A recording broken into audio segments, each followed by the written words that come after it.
Assalamualaikum warahmatullahi wabarakatuh. Saya Hanif Abdul Aziz, NIM 721015. Di sini saya akan menjelaskan tentang kardiovaskuler. Saya Salsa Artamevia Eka Putri, NIM 721026. Di sini saya akan menjelaskan tentang respirasi. Di sini saya akan menjelaskan tentang sistem kardiovaskuler. Sistem kardiovaskuler sendiri merupakan subsistem dari sistem sirkulatori. Nah, sistem kardiovaskuler tersusun oleh komponen-komponen jantung atau core, arteri, kapiler, dan vena. Sistem kardiovaskuler sering disebut sebagai sistem vaskuler darah. Di dalam sistem vaskuler darah ini berfungsi untuk menyebarkan oksigen, bahan nutrisi, antibodi, dan hormon ke seluruh jaringan tubuh, serta mengumpulkan karbon dioksida dan produk limbah metabolik lain untuk dikeluarkan melalui organ akseptoris.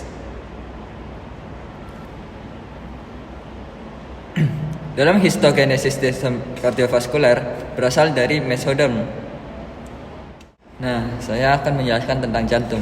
Jantung merupakan bagian utama pada sistem kardiovaskuler. Sistem kardiovaskuler terdiri dari kardio atau jantung dan vaskuler atau pembuluh darah. Jantung berukuran sebesar kepalan tangan. Jantung terletak pada media sternum yang dihimpit oleh kedua paru-paru.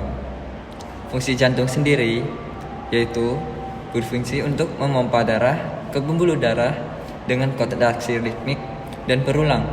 Jantung sebagai pemompa utama sistem kardiovaskuler, sedangkan vaskuler sendiri dari arteri, vena, dan kapiler.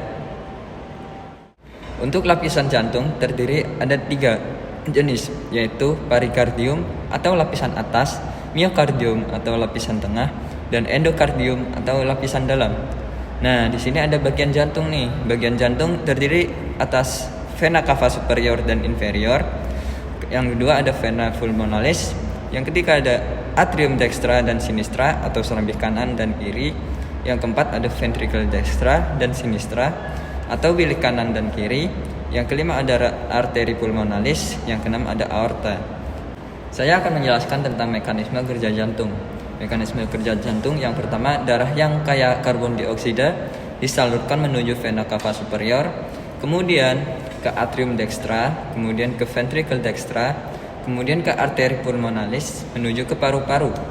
Sedangkan darah yang dari paru-paru, yaitu darah yang kaya oksigen, masuk ke jantung melalui vena pulmonalis menuju ke atrium sinistra, kemudian ventricle sinistra, kemudian menuju aorta dan disalurkan ke seluruh tubuh. Di sini saya akan menjelaskan tentang respirasi. Respirasi adalah proses menghasilkan energi dengan memecah molekul kompleks menjadi molekul yang lebih sederhana. Proses respirasi umumnya memecah molekul gula sederhana menjadi karbon dioksida, uap air, dan energi.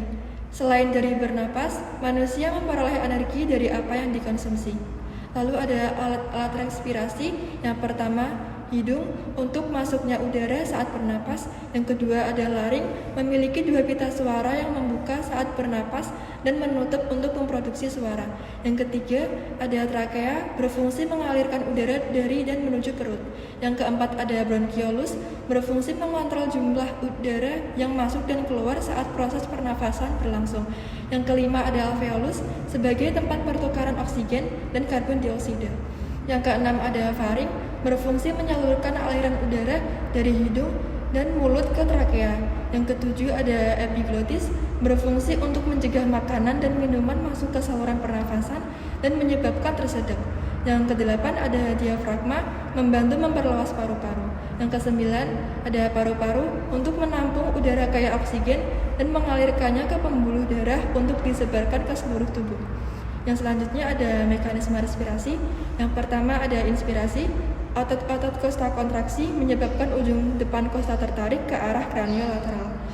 Kemudian dasar rongga dada dan diafragma kontraksi menyebabkan kecembungan sehingga volume rongga dada menyebabkan terjadinya tekanan pulmo. Bila tekanan pulmo terjadi tekanan atmosfer, maka udara luar masuk melalui trakea dan cabang saluran pernafasan, lalu ke kantong udara dan alveoli. Lalu yang kedua ada ekspirasi, otot kosta relaksasi, lalu kosta kembali ke kedudukan semula.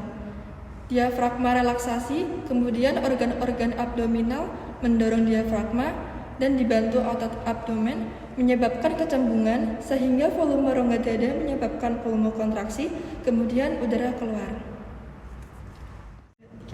Sekian dari kami, terima kasih. Wassalamualaikum warahmatullahi wabarakatuh.